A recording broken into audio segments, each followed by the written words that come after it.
Sabe, o que impede alguém de alcançar a abundância que deseja?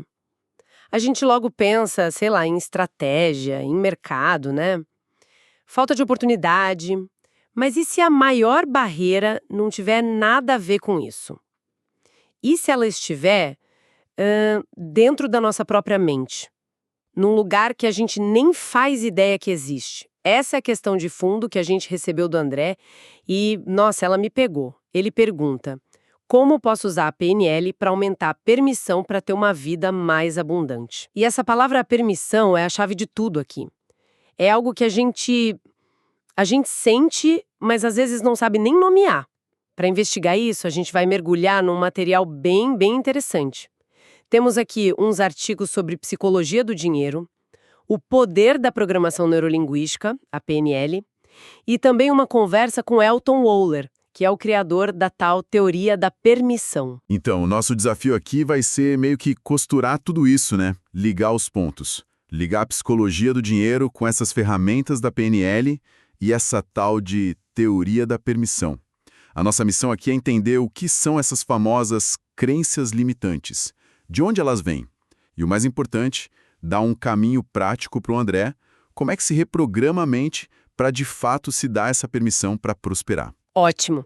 Então vamos começar a agir como detetives da mente, buscando as pistas nesse material. E a primeira grande pista que aparece em quase todas as fontes é que o principal obstáculo para o sucesso financeiro é, de fato, interno. É um conflito de crenças. Exatamente. E é um conflito silencioso, sabe? Uma das fontes descreve um cenário que, nossa, todo mundo conhece. Aquela pessoa que lê todos os livros de autoajuda financeira, vai em seminário, repete a afirmação no espelho, mas a vida financeira não sai do lugar. Ela está agindo no nível consciente, mas o problema está rodando em segundo plano. No inconsciente. São programas, crenças bem profundas que sabotam qualquer esforço que ela faça na superfície. E as fontes listam algumas dessas crenças que são quase como... Mantras negativos, né? Isso, mantras negativos. Coisas tipo, você precisa de dinheiro para ganhar dinheiro, ou finanças são complicadas demais para mim. E a minha favorita, a do investidor pessimista. Se eu comprar essa ação, amanhã a bolsa quebra. Mas a mais poderosa de todas, parece, é aquela que fica sussurrando: eu não mereço sucesso. E a PNL diria que isso não são só frases, são programas mesmo, rodando no inconsciente. Muitas vezes instalados lá na infância, os tais imprints. São as memórias que formam a gente. Se uma pessoa cresceu ouvindo os pais dizerem que a vida é uma luta constante por dinheiro, o cérebro dela pode registrar que dificuldade financeira é o estado normal das coisas, entende?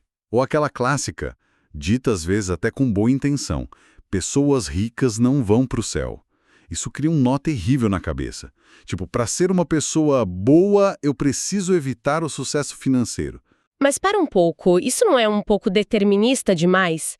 Quer dizer que se alguém teve pais com dificuldades, está fadado a repetir o padrão? Onde entra o livre-arbítrio? A beleza da PNL e o motivo da pergunta do André é justamente essa. Ela te dá as ferramentas para acessar e reescrever esse código-fonte. Não se trata de apagar o passado, mas de tirar o poder que ele tem sobre o seu presente, sobre as suas decisões futuras. Você pode escolher rodar um programa diferente. Entendi. Então não é uma sentença, é um ponto de partida. E, falando em pontos de partida, é aqui que a conversa com o Elton Wohler joga uma luz completamente nova sobre o assunto. Ele apresenta a teoria da permissão, que parece ser a peça que faltava nesse quebra-cabeça. Exatamente. A teoria dele é elegantemente simples. Para qualquer avanço na vida, você precisa de 3 coisas. Capacidade, que é saber fazer, disposição, que é querer fazer, e a mais importante, a permissão, que é se autorizar a fazer. E a definição que ele dá para permissão é crucial. Uma autorização inconsciente que você se dá ou não, com base nos acontecimentos da sua vida e na vida das pessoas ao seu redor. O foco está no inconsciente e nas relações. Não é uma escolha lógica, é um teto invisível que a gente mesmo constrói. E o exemplo que ele usa para explicar isso é brutalmente claro. Ele diz que dar a alguém o triplo do salário atual, de uma hora para outra, pode, na verdade, arruinar a vida dessa pessoa. A minha primeira reação foi: como assim? Mas a explicação faz todo o sentido. Faz todo sentido, porque não é uma questão de dinheiro, é uma questão de identidade relacional. Aquela pessoa que sempre foi o coitado, o que precisa de ajuda, de repente se torna o rico do grupo. Aquele que tem a obrigação de pagar a conta, de emprestar dinheiro, de resolver o problema de todo mundo. Essa mudança de papel pode ser tão violenta que o inconsciente da pessoa simplesmente não tem permissão para ocupá-lo. E aí ela começa a se auto-sabotar para voltar para o papel antigo, que era mais confortável. Sabe, essa história do Euler sobre o salário triplicado me fez pensar. A pessoa não se sente merecedora porque o papel dela no grupo muda. Isso bate direto na questão de como a gente mede nosso próprio valor, né? Se o valor está em ser ajudado, ganhar dinheiro vira uma ameaça. Exatamente. Você conectou os dois pontos mais importantes. Essa inteligência relacional, como o Euler chama, revela o verdadeiro medo por trás da falta de permissão. O medo não é de ter o dinheiro, é de como o dinheiro vai reconfigurar suas relações. E isso ataca diretamente o senso de autovalor, que para muitas pessoas está ancorado em ser o amigo que precisa de ajuda, o filho humilde, sabe? Como ele diz numa frase fantástica: toda demora nos resultados esconde uma espera nas relações.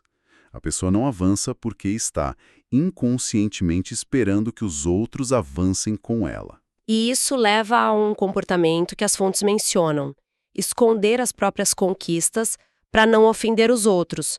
Você consegue uma promoção e diminui a importância dela perto do amigo que foi demitido. Isso é confundir alto valor com conta bancária. Uma das fontes traz a história do Viktor Frankl, que é um exemplo extremo, mas... Perfeito. Sim, é um exemplo devastador e inspirador ao mesmo tempo. Frankl, num campo de concentração despojado de tudo, bens, família, dignidade, ele manteve o que ele chamava de abundância interna. Ele provou da forma mais dura que o alto valor é uma escolha interna. O dinheiro, o status, tudo isso é externo, são ferramentas. A única coisa que nunca pode nos roubar é a nossa atitude perante as circunstâncias. E tem um exemplo mais cotidiano das duas irmãs com o fundo fiduciário, né? Uma via o dinheiro como a fonte da sua identidade. Ela precisava gastar, mostrar, se comparar com a irmã para se sentir valiosa. Resultado? Faliu. A outra viu o dinheiro como uma ferramenta de segurança, mas construiu a própria carreira, o próprio sucesso. O alto valor dela não estava no fundo, estava nela mesma. O dinheiro era um bônus, não a base. Comparação é sempre um sintoma de um baixo autovalor e de um teto de permissão baixo. E para lidar com isso, com essa pressão das relações, o Euler usa uma metáfora que eu achei brilhante: a festa no banheiro. A festa no banheiro, adorei o nome, explica isso. Pensa assim, sua vida é uma casa em festa. Você convida todo mundo, seus amigos, sua família. A casa é o seu sucesso, suas conquistas. Mas o banheiro é seu espaço privado. É íntimo. Ninguém pode entrar com você no banheiro. Muitas vezes, a gente permite que os problemas dos outros, as expectativas dos outros, entrem no nosso banheiro. Não estabelecemos limites. A festa no banheiro é uma metáfora para essa falta de limites. Para aumentar a permissão, é essencial aprender a trancar a porta do banheiro, a dizer: a festa é na sala. Aqui, neste espaço, só entro eu. Isso significa não deixar que a velocidade do mais lento do grupo dite o seu ritmo. Uau, isso é muito poderoso. Ok, então depois de mapear o problema, as crenças, o teto de permissão, a confusão com alto valor, a gente chega no ponto central da pergunta do André. Como a PNL, na prática, nos dá as chaves para abrir essas portas? Quais são as ferramentas? Agora a gente chega na caixa de ferramentas. O ponto de partida de toda a PNL é um conceito fundamental. O mapa não é o território. Ou seja, a forma como a gente percebe a realidade não é a realidade em si. É só uma representação, um mapa mental. Se o nosso mapa financeiro atual mostra um deserto de escassez, a boa notícia é que a gente pode redesenhar esse mapa. E as fontes que o André mandou dão várias ferramentas para fazer isso. Certo, e dessas ferramentas, a de ressignificação ou reframing parece a mais poderosa. Mas como isso funciona na prática? Parece um pouco com um pensamento positivo, que você mesmo disse que não funciona sozinho. Isso é fundamental, e entender isso muda o jogo. O pensamento positivo é tentar se convencer de algo que seu cérebro sabe que não é verdade. É repetir, eu sou rica, quando sua mente grita, sua conta está no vermelho. Isso gera mais conflito interno. A ressignificação não nega a realidade. Ela muda sua resposta emocional a ela. Muda o significado. Por exemplo, em vez de ver uma conta de imposto como o governo roubando meu dinheiro, um significado que gera raiva e perda, você pode ressignificar como a minha contribuição para ter ruas seguras, hospitais. Você troca o sentimento de perda pelo de contribuição. É uma mudança de mapa, não de território. O imposto continua lá, mas a sua experiência interna é outra. Entendi. Você não mente para si mesma, você escolhe uma perspectiva mais útil. E qual seria a próxima ferramenta? As fontes falam de ancoragem. A ancoragem é fantástica. É basicamente criar um atalho neurológico para um estado emocional poderoso. Pensa num momento da sua vida em que você se sentiu absolutamente confiante, no topo do mundo. Pode ser ao receber um diploma, fechar um negócio, sei lá. Agora, enquanto você revive essa sensação intensamente, cria um gatilho físico único, como apertar o polegar e o indicador de uma forma específica. Repita isso algumas vezes. O que você está fazendo é criar uma âncora. Da próxima vez que você precisar acessar essa confiança antes de uma negociação, você dispara o gatilho, aperta os dedos daquela forma e seu cérebro, por associação, traz de volta aquele estado emocional. É como ter um superpoder sob demanda. Isso é muito prático. E sobre a visualização, as fontes mencionam usar submodalidades para torná-la mais eficaz. O que isso significa? Significa dar anabolizantes para a sua imaginação. Visualizar não é só pensar no seu objetivo, é vivenciar com todos os sentidos no seu cinema mental. As submodalidades são as qualidades dessa imagem. Então imagina sua vida abundante. Agora pega o controle remoto da sua mente. Aumenta o brilho da imagem, deixa as cores mais vivas. Aumenta o volume dos sons de sucesso que você ouve. Traz a imagem para mais perto, torna ela panorâmica, 3D. Ao fazer isso, você está sinalizando para o seu cérebro que isso é real e importante. Você começa a criar a experiência neurológica da riqueza antes mesmo dela acontecer, o que deixa o cérebro muito mais propenso a reconhecer e criar oportunidades que te levam até lá. Fantástico! E tudo isso culmina no que as fontes chamam de processo de mudança de crenças, que parece amarrar tudo, né? Exatamente. É um processo de 3 passos. Primeiro, você identifica a crença limitante. Eu não mereço sucesso. Segundo, você desmonta essa crença. Questiona a validade dela. Quem disse isso? Onde está a prova? Essa crença me serve para alguma coisa hoje? E terceiro, o passo mais importante, você substitui por uma crença fortalecedora. E aqui está o pulo do gato. Uma crença fortalecedora eficaz, segundo as fontes, precisa ter 3 componentes. Precisa ser: é possível, alguém já fez. Eu sou capaz, eu tenho ou posso adquirir os recursos. E o mais crucial para a pergunta do André, eu mereço. Esse último ponto, o merecimento, fala diretamente com a permissão. Não adianta acreditar que é possível e que se é capaz, se lá no fundo o inconsciente não se sente merecedor daquele resultado. A permissão é a autorização para merecer. Então, para amarrar toda essa nossa exploração para o André, a grande mensagem parece ser que a abundância é um jogo que se vence de dentro para fora.